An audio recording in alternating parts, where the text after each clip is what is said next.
Ladies and gentlemen, welcome back to another fantastic episode of the Meraki Unboxed podcast. Once again, I am your host, Tanner Yalick, and today I am joined by Bernie Mehl, the CEO of an ecosystem partner called Kisi. Bernie, how are you doing today?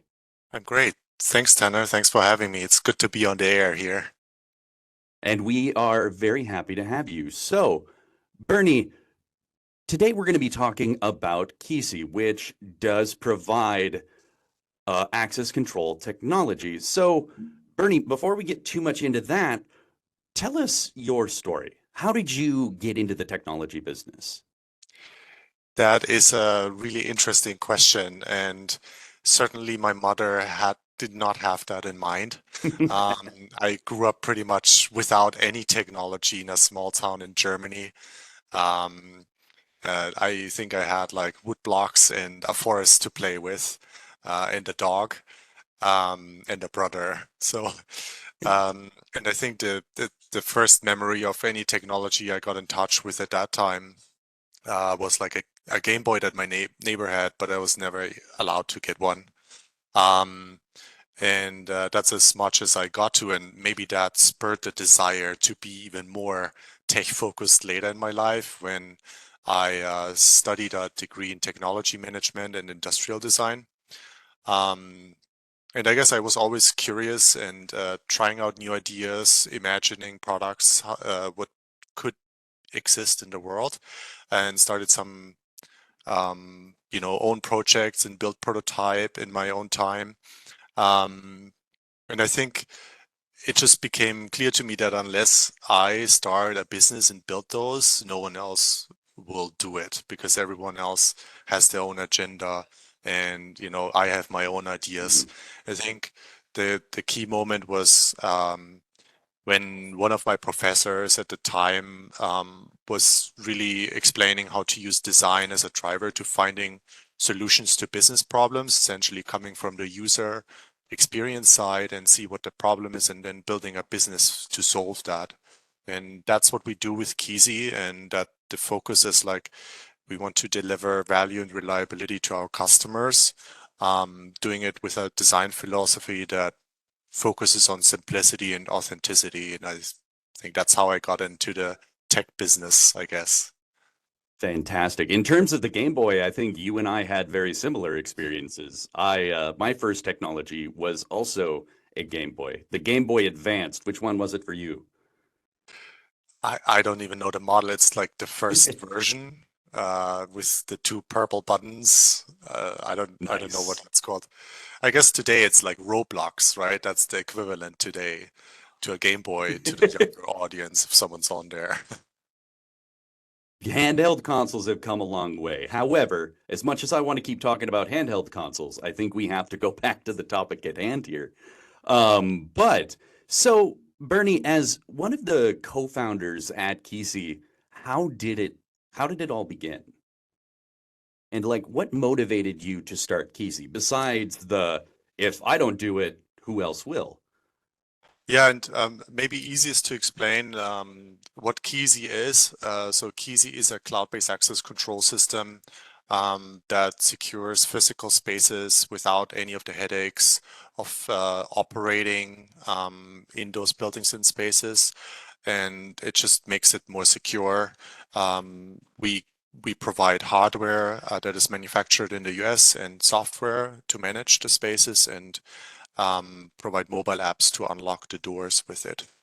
And so how we got there and like where we got the idea is we, I think in 2012, we built like a first version of prototype, what is now Kisi in our kitchen. And together with my co-founders at Kisi, they're called Carl and Max. And we realized there's just no good solution out there to secure and access buildings easily. There's various anecdotes on a personal experience, but also on the business side, where we had experiences about, hey, this is a topic that needs solving. One particular one was at Oktoberfest at that time, my flat was next to the Oktoberfest, literally next to it. And we went there quite a lot. And usually at Oktoberfest, it's really hard to get in a tent. And when you're in it, you don't leave because you can't get back in. And it just so happened that we just got into the tent after standing a while in the rain or something. And then some friends were coming over from the US and said, "Hey, we're here. We want to drop off our suitcases at your apartment. So can you give us the key?" And I'm like, "Well, first of all, I don't hear you well because it's so noisy. And also, I can't give you the key because I'm not gonna go out of here." And so there's like sharing related issues with spaces and real estate that just shouldn't exist because technically that those friends were authorized to get in my apartment whenever they want to. Um, and I think that happens in businesses as well, right? So if you're an employee somewhere and you're traveling half the world to go to an office that you want to meet your colleagues in, then that could easily happen too, that you're like arriving in the Mhm. lobby, you're treated like a total stranger, and you're not getting in until an hour later, and you're already missing meetings, and it's like a bad experience. And that's kind of the driver is still what drives Kisi today and the experience and why people love the system. That it just improves the quality of the experience that people have in spaces and makes spaces smarter at the same time. Yeah, Just like Meraki, but for access control, cloud-based control from anywhere in the world.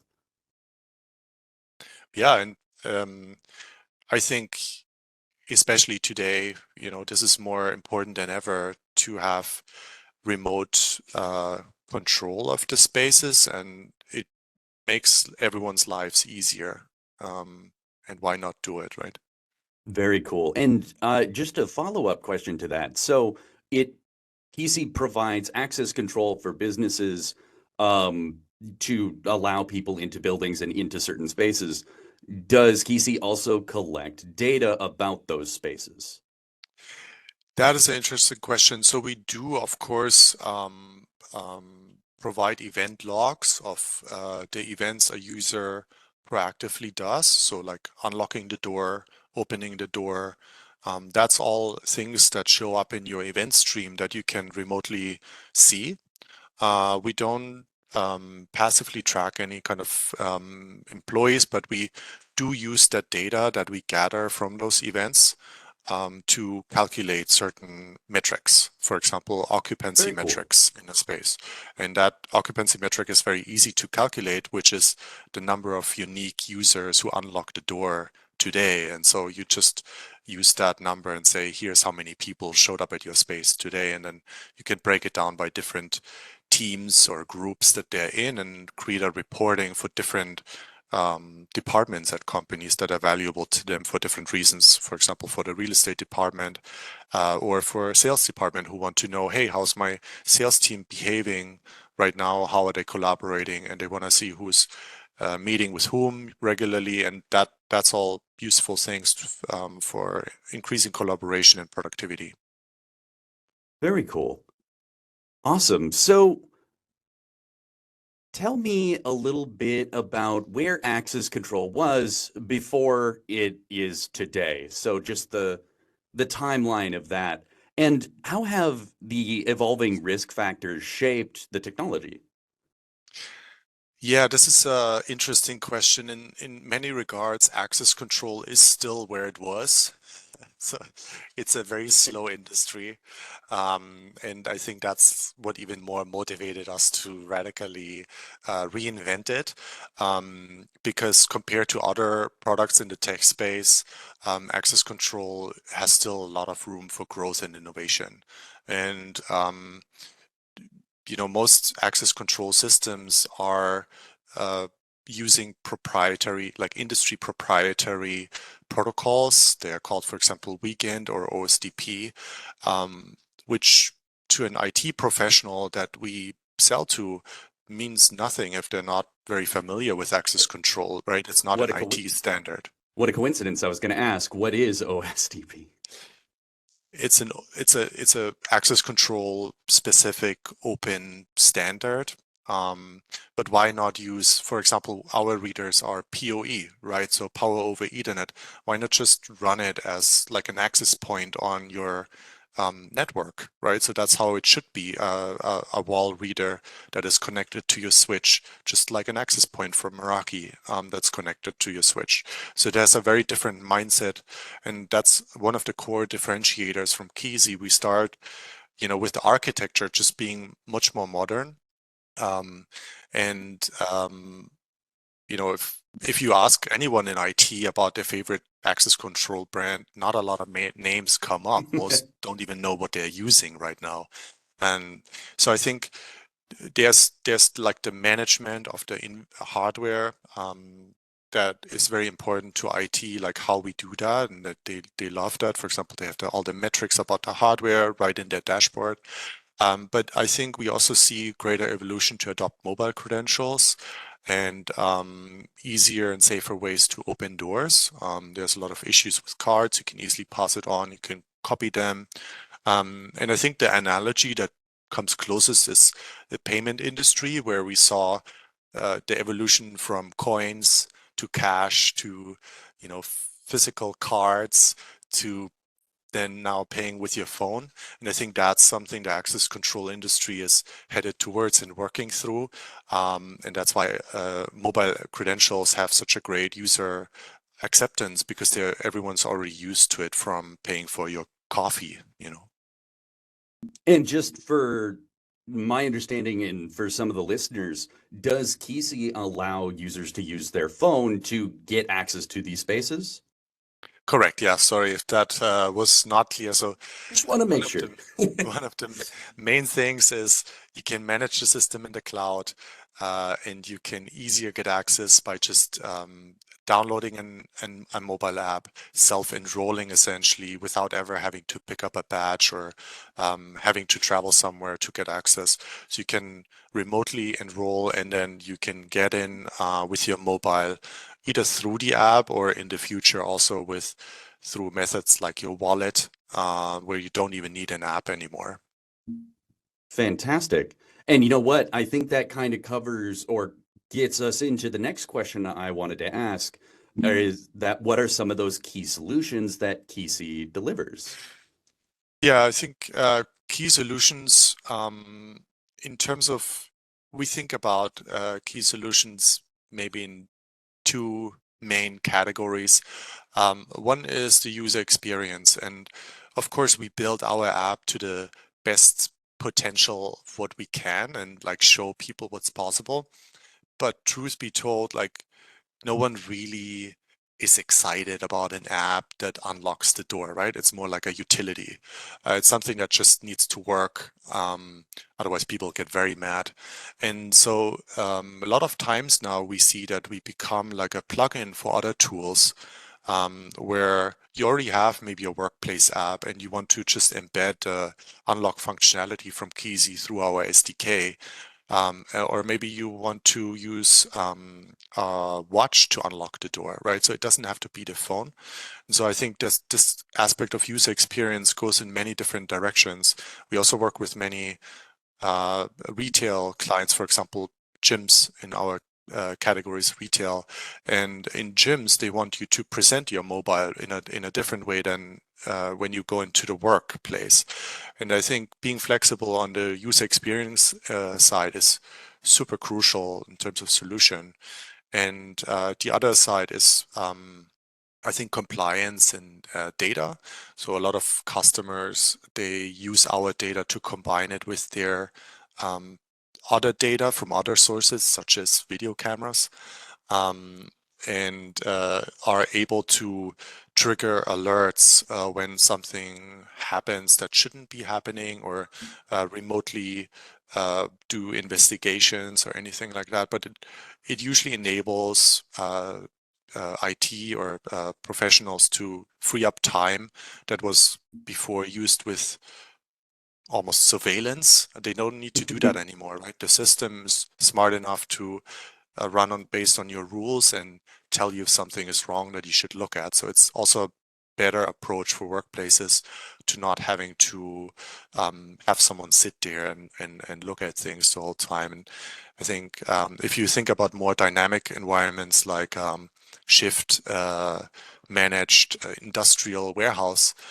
it's very important for them to have everything documented for loss prevention and for controlling that no inventory went missing or in the other side of the warehouse or anything like that. So there's a workplace is really simple, but like the more advanced use cases have amplified problems that happen to all our offices every day.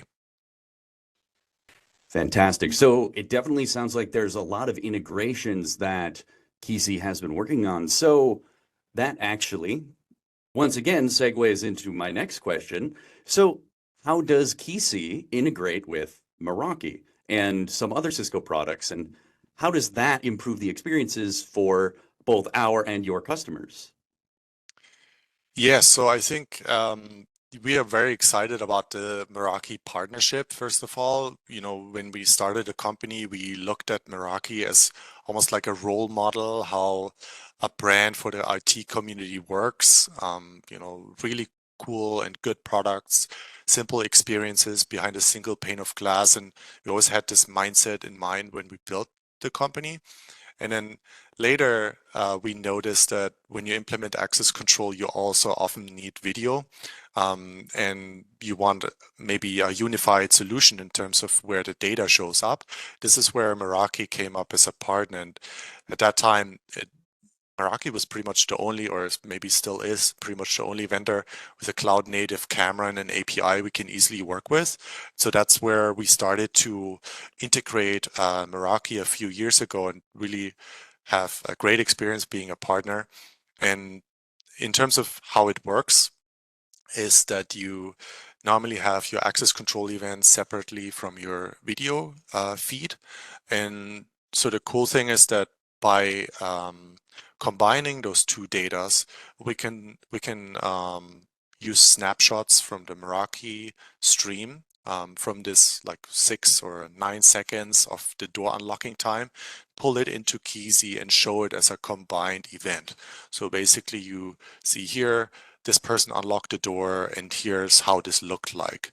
And so that's usually all that our customers need and want to see, because if the door doesn't open, what point is there to look at a camera that points at the door?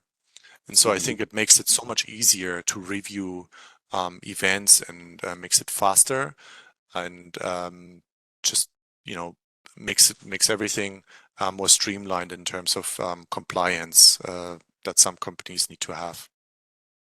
Fantastic. And it's my understanding you also have a little bit of a WebEx integration too, Yeah, since we're so also talking about like the other products. since the Meraki MV cameras, we started to notice that Meraki is part of Cisco, and Cisco has a product called WebEx that is focused on collaboration. And we integrate with WebEx to make the data more visible. So a lot of times access control is a product that is used by workplace admins, but the data is useful for the broader team. So that's why we integrate with WebEx to push our events into WebEx, that you can see who came through the door, and certain people have easier access to those events. Very nice. And yeah, I think maybe WebEx becomes more of a workplace platform at one point, and there could be ways that they could use Kisi to enable that easier for sure. Very cool. Yeah, just figured we should probably talk about some other Cisco products, but fun fact, we're actually using WebEx to record this podcast right now. But so it's my understanding you guys have a showroom that you kind of show this off in. Is that correct? An IoT showroom per se? Exactly. So that's something that we noticed during the past year or so, when people really started to ping us and say, hey, can we see this in action, and we'll come to your office and show it to us. And so part of our office is now transformed into a showroom area where we show these types of solutions like the Kisi and Meraki or Kisi and WebEx use cases, where you can really get more inspired by what is possible to transform workplaces. So many of our customers, but also the channel partners love that because it's, you could show it on a slide, but if you see that it really works, it's really the most convincing and most inspiring thing to do. And I think that just drives like the interest into more nuanced use cases even more. So definitely has been a good ride with the showroom. Fantastic. It's always good to have a place or a way to show off what your products can do and actually show people, kind of like the Meraki demo network that we have here. Um, so I want to ask a little bit more about some specific use cases. Now, I understand that you have a story you'd like to share about a customer that you would be willing to talk about.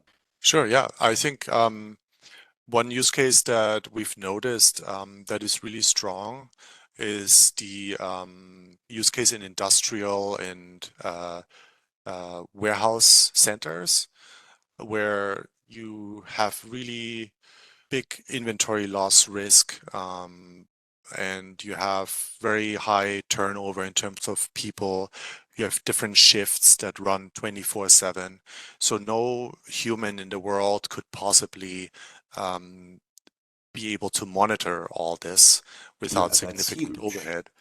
And that's how where one of the applications of the Kisi and Meraki story is really great at, in these spaces that are really dynamic and really complex in terms of regulations and who is allowed to enter what area under what conditions, and what should happen if that isn't the case, and like whatnot with time tracking, and like you have so many different things conditional on you being present in that space at that time.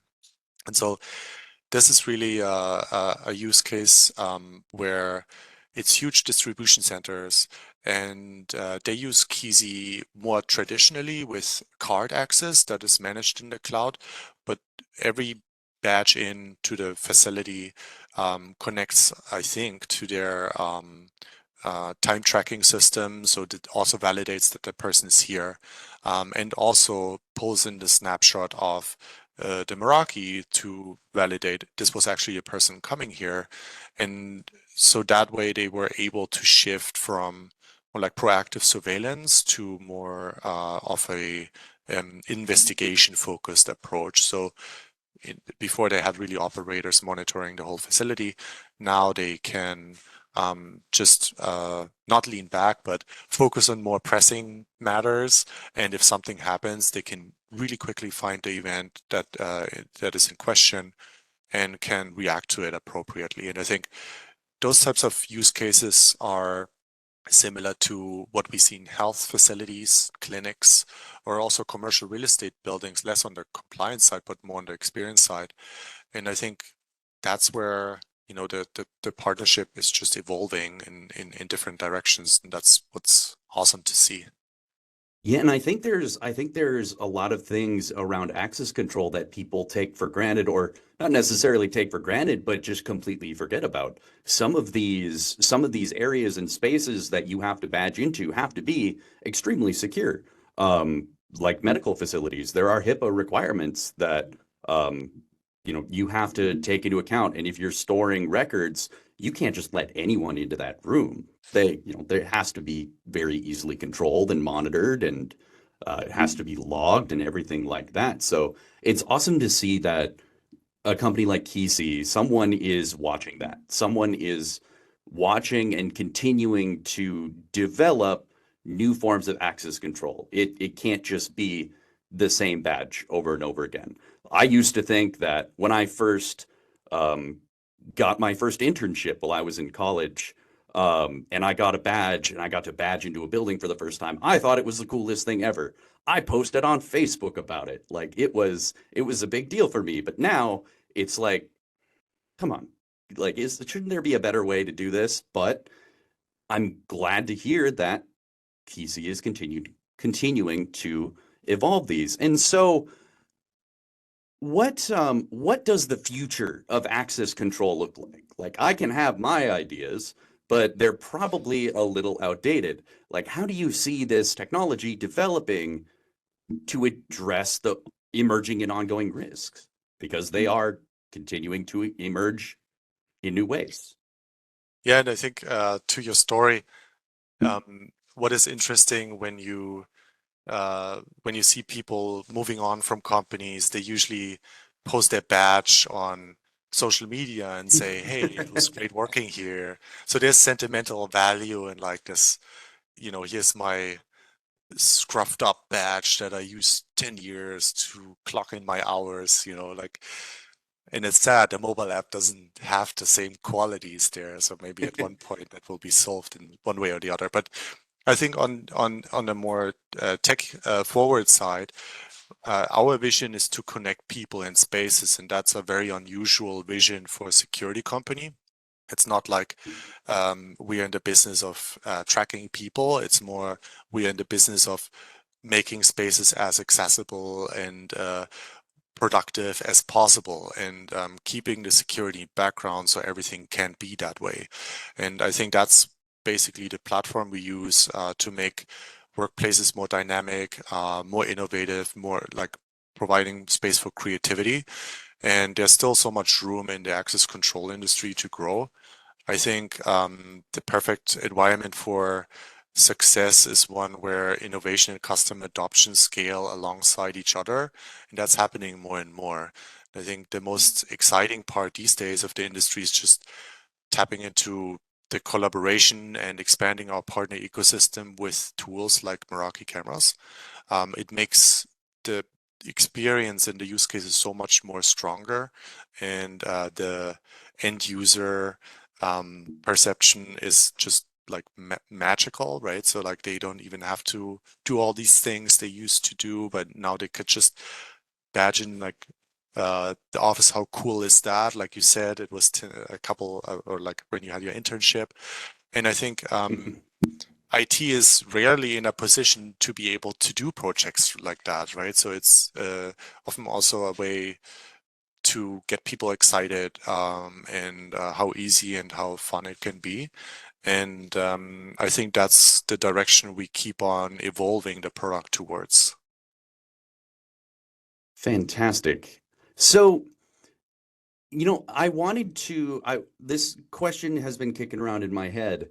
So recently my apartment building actually switched over to uh an access control system. I did never thought to call it that, but that's pretty much what it is. An access control system that's based on your phone.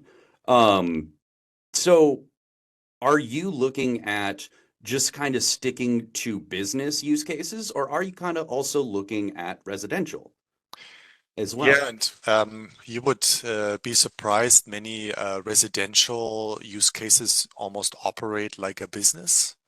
And so we are primarily focused on business and commercial, but the residential space is very interesting, especially when it's larger and more complex, right? So our product is always really impactful when you have large volumes of people with different levels of permissions. And so that could be in larger towers, it could be in gated communities, it could be in mixed use deployments where you have like a work-live kind of building or concept. Could be in the future also collaborations between different buildings where you work here, you go to the gym here, and you live here, and it should all be one credential. And so I think that is what is driving this adoption, is the end user demands for simplicity and experience, which is very hard to do on the back end, especially if it's like different landlords or different tenants. But I think we have figured out a good way to make this work. So in terms of residential versus commercial, we are not uh, excluding the residential side, Hmm. although we are not doing it as much yet. But it is a very strong growing market, and it grows into the commercial side. And I think that's where it's more interesting, right? So like, for example, a parking solution, it's also camera related. So Hmm. happens the same way in gated communities. You need to open a gate, present some sort of badge to do that, as in a commercial building. And so I think often the use cases are very overlapping, and it's just in the end the question, what access points do you have in each one of those deployments, and can you use the same credential across the board? And I think that's something that we are definitely excited about. Fantastic. So now I told you earlier about my background in support. So one of the things I got from that is I'm always looking for potential problems. And now there's a problem with the other system that I wanted to see if Kisi had addressed. So if you are using your phone for access control into buildings and into spaces, what happens in the event that that phone dies? Now, people probably normally have a charger nearby if they're in an office building. But in the event that they don't have one, or they're going to another office and they're still outside the building, what is Kisi's solution for that? Yeah, so I used to say, in those cases when your phone dies, you can go to the nearby bar and get it charged and enter your building refreshed. But I think, phones have evolved and they're usually very good with battery lifetime. We have gotten those questions maybe 5 or 6 years ago. These days, no one really is concerned about that Mhm. because the phone is way too important for people to let it die. What if you Yes. have to ride on a subway for 30 minutes and you can't access your Instagram, right? So it would be a big problem. Or use your chess app, right? But I do think there's definitely a solution coming that addresses this use case a lot more seriously, which is even when your phone dies, there's a certain name for it, but there's a backup power that the phone has Mhm. that still allows you to use it for credit cards, for example, that are in your wallet. So once again, everyone, thank you very much for listening. Bernie, thank you once again for joining us. I really appreciated you taking the time to talk with me today, getting to learn about Kisi. That's very cool. I'm very excited to see the technology and how it integrates with Meraki. It was awesome. Thanks, Tanner, for having me. And it was great to talk about Game Boys and your phone running out of battery too.